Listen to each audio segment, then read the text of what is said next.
जय राम जय जय राम श्री राम जय राम जय जय राम। बोलिए सियावर रामचंद्र महाराज की जय। श्री सीताराम जी का राज्याभिषेक हो गया। देवतागण भगवान की स्तुति करके चले गए। तब प्रभु राम जी ने सब बानरों को सुंदर सुंदर स्थानों पर ठहराया। कौशलपुरी में नित नए मंगल उत्सव हो रहे हैं। सभी लोग हर्षित और सुखी हैं। भगवान के सखा सुग्रीव, विभीषण, वानर आदि सभी ब्रह्मानंद में निमग्न हैं। प्रभु प्रेम में पगे हैं। रात दिन का पता नहीं चलता। इसी प्रकार 6 महीने बीत गए। तब राम जी ने अपने सब सखाओं को बुलाया। अपने पास बैठाकर कोमल वचन में कहने लगे, हे मित्रों, तुम मुझे बहुत प्रिय हो। तुम तो मेरा परिवार ही हो। देखो बहुत दिन बीत गए। अब तुम्हें अपने घरों को लौट जाना चाहिए। प्रभु के ऐसे प्रिय वचन सुनकर सब वानर मित्र तो प्रेम के आनंद में निमग्न हो गए। तन की सुधि भी नहीं रही, मुख से बोल नहीं निकल रहा। तब प्रभु के चरणों में निहार रहे हैं। सुनी प्रभु बचन मगन सब भय, को हम कहाँ बिसरी तन गए।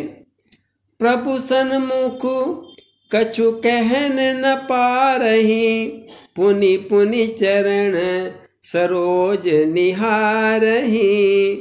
पुनि पुनि चरण सरोज निहारही। तब प्रभु राम जी ने नाना रंगों के सुंदर सुंदर वस्त्राभूषण मंगाए। सबसे पहले भरत जी ने सुग्रीव जी को अपने हाथों से वस्त्र पहनाए। फिर लक्ष्मण जी ने विभीषण को वस्त्र पहनाए। सुग्रीव ही प्रथम ही पहराए, बसन भरत निज हाथ बसाए। प्रभु प्रेरित लक्ष्मण पहराए, लंकापति रघुपति मन भाए। तब युवराज अंगज का नंबर था। वो तो मुंह नीचा किए बैठ गए, कहीं मुझसे भी न कह दे, इसलिए उसने तो निगाहें ही फेर ली। उसकी प्रीति देखकर राम जी मुस्कुराने लगे और उसे छोड़ दिया। उससे कुछ नहीं बोले। तब रघुनाथ जी स्वयं उठे और उन्होंने जामवंत और नील नल आदि को वस्त्राभूषण पहनाए। सुग्रीव, विभीषण और अन्य वानर प्रभु के चरणों में माथा नवाकर चल दिए। जब सब चले गए तब अंगद उठकर प्रभु के पास आया। आंखों में आंसू भरे हैं। हाथ जोड़कर बोला, प्रभु मेरी बात सुनो। मेरे पिता बाली मरते समय मुझे आपकी गोद में डाल गए थे। फिर आप मेरा त्याग कैसे कर सकते हैं? मरती बेर नाथ मोहि बाली, गयहु तुम्हारे ही काछे घाली। अंगद कहने लगे, हे भक्तों का हित करने वाले प्रभो, हे दीन बंधु, हे दया के सागर प्रभो, आप मेरा त्याग मत कीजिए। असरण शरण बिरद संभारी, मोहि जनि तजहु भगत हितकारी। हे राम जी, मैं तुम्हें छोड़कर कहाँ जाऊंगा? मेरे तो गुरु, पिता, माता सब आप ही तो हैं। मैं तो आपका छोटा सा बुद्धि बलहीन बालक हूँ। मुझे अपनी शरण में रख लो। बालक ज्ञान बुद्धि बलहीना, राखहु शरण नाथ जन दीना। अंगद के नेत्रों से जल की धारा बहने लगी। आगे राम जी से कहने लगा, प्रभु नौकर समझकर ही अपने पास रख लो।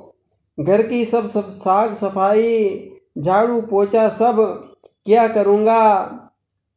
अब जाने को ना कहो, अपने चरणों में रख लो।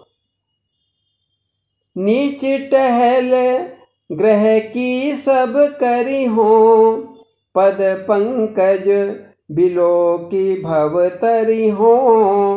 अस कही चरण परहु प्रभु पाही, अब जननाथ कहूँ ग्रह जाई। और इस प्रकार कहते कहते अंगद तो प्रभु के चरणों में लिपट गया और सिसक सिसक कर रोने लगा। तब प्रभु राम ने उसे उठाया, पीताम्बर के कोने से उसके आंसू पोंछे, अपने हृदय से चिपटा लिया। बोले, अरे बावले अंगद, ये तू कैसी बातें कर रहा है? अरे तू तो हमारा राज दुलारा गोद लिया पुत्र है, तू तो किष्किंधा का युवराज है। और ऐसा कहकर प्रभु ने अपने गले से माला और आभूषण उतारकर अंगद को पहना दिए। बहुत प्रकार से समझा बुझाकर अंगद को विदा किया। निज उर्माल बसन मणि बाली तनय पहराए, विदा कीन भगवान तब बहु प्रकार समझाए। अब अंगद चल तो दिए, किंतु बार बार मुड़ मुड़ कर देखते जाते हैं, प्रभु मुझे मत भेजो, अपने पास बुला लो।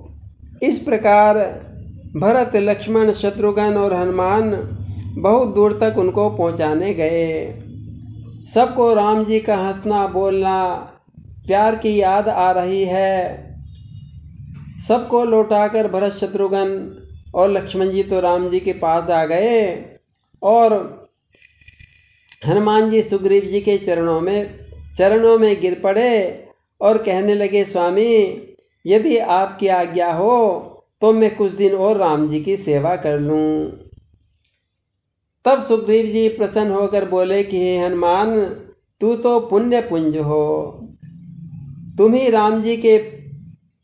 तो राम जी ने अपनी सेवा में रख लिया है। जाओ हनुमान, अपने कृपा धाम राम जी की सेवा में जाओ। पुण्य पुंज तुम पवन कुमारा, सेवहु जाई कृपा आगारा। इस प्रकार सब बानर चल दिए। तभी अंगद जी ने हनुमान जी के कान में कहा, हनुमान जी, प्रभु राम जी को प्रतिदिन मेरी याद अवश्य दिलाते रहना। और हनुमान जी ने प्रभु के पास आकर सारी बातें बताई। राम जी तो अंगद की बात सुनकर प्रेम में मगन हो गए। बोलिए सियावर रामचंद्र महाराज की जय।